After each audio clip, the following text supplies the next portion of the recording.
Next, finite Fourier transformations. Finite Fourier sine transform. First one, if f of x is a piecewise continuous function in the finite interval 0, L. Piecewise continuous means some discontinuity will be available between the functions, right? So that is called piecewise continuous. So every piece in that function is continuous, right? After every piece the function will discontinue, right? Then the finite Fourier sine transform of f of x in the interval 0 to L is defined by Fourier sine transform of f of x is equal to fs bar of p, which is equal to 0 to L integral 0 to L f of x sine p by p pi x by L dx. P pi x by L dx, where p is an integer. Finite Fourier sine transform in the interval 0, pi. First we defined in the interval 0 to L, right? So that is why actual Fourier sine transform is in the interval 0 to infinite, positive real line, full positive real line, right? So here we are taking a particular interval in that real line 0 L, that is finite interval. That is what it is called finite Fourier sine transform, right?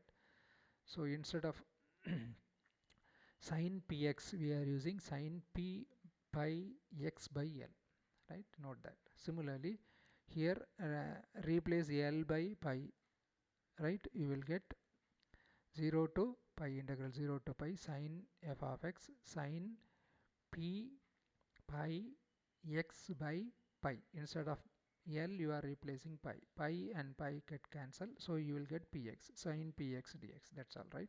P is an integer. Inverse Fourier sine transform. The function f of x is called inverse Fourier sine transform of fs bar of p. That is f Fourier inverse sine transform of fs bar of p is equal to f of x. Next we will see about Fourier series, because we are going to use that, right?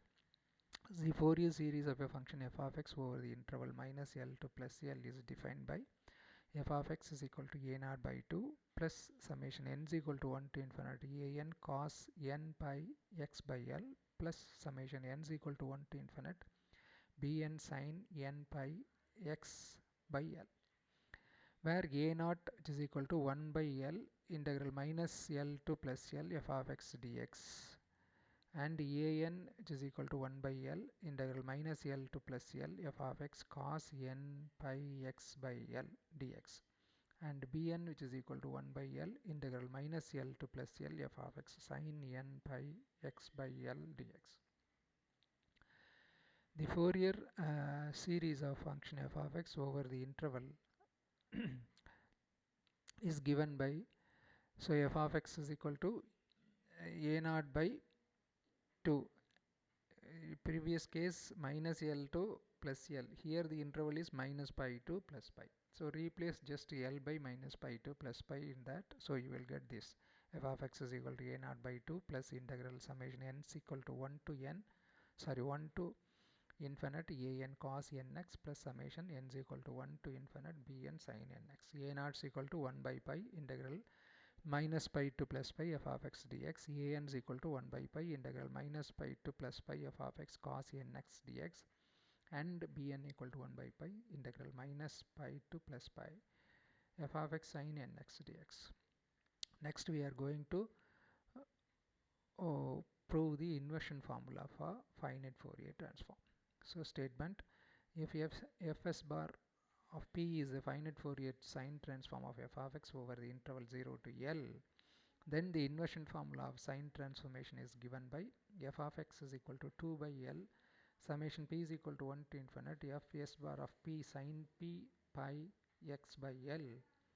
Or suppose if it is the interval, if we are choosing the interval 0 to pi, then f of x is equal to 2 divided by pi summation p is equal to 1 to infinity f s bar of p sine px, right?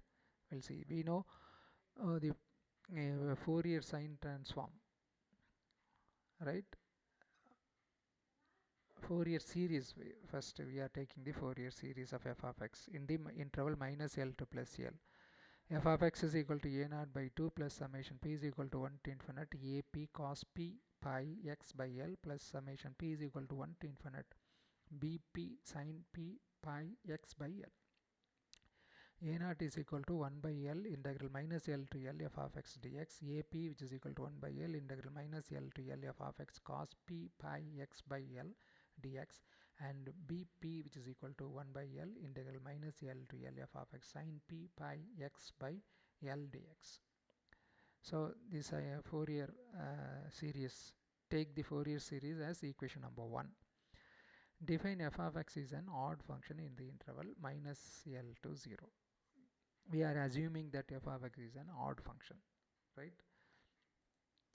So since f of x is an odd function, by the properties of definite integral a naught is equal to 1 by L integral minus L to L f of x dx, so that is equal to 0, right? Because we know for a odd function between the integral minus L to plus L, that is equal to 0.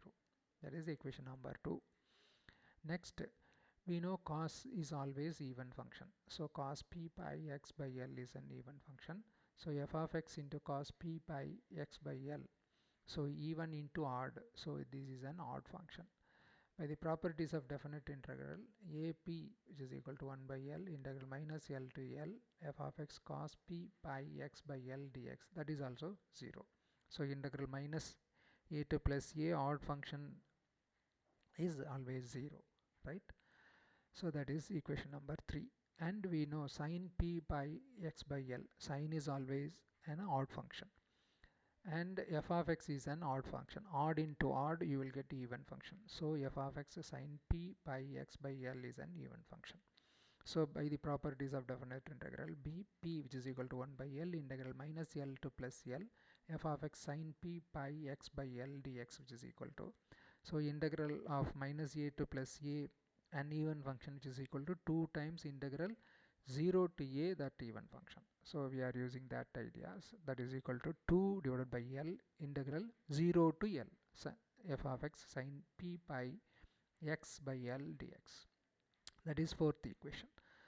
We know that the finite Fourier sine transform of f of x in the interval 0 to L is defined by fs bar of p which is equal to 0 to L f of x sin p pi x by L dx, where p is an integer. That is fifth equation.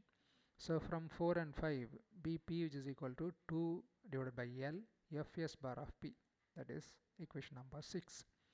So we are using all these ideas in 1, right? So in the Fourier series 1, 2, 3 and 6, right? F of x is equal to a naught 0, 0 by 2 plus summation p is equal to 1 to infinite ap is equal to 0 into cos p pi x by L plus summation p is equal to 1 to infinite last one bp which is equal to 2 by L fs bar of p sin p pi x by L. So that is equal to 2 pi L 2 divided by L summation p is equal to 1 to infinite fs bar of p sin p pi x by L. So if f of x is over the interval minus pi to plus pi, so this is the inversion formula when f of x in the interval minus L to plus L. Replace minus L to plus L by minus pi to plus pi, you will get inversion formula in the interval minus pi to plus pi. Inversion formula, sine inversion formula. So f of x is an odd function defined in minus pi to 0. Proceed like above, right? Same thing, you will get f of x is equal to 2 divided by pi summation p is equal to 1 to infinity f s bar of p sin px, right? Where f s bar of p is equal to integral 0 to pi f of x sin px dx. Thanks.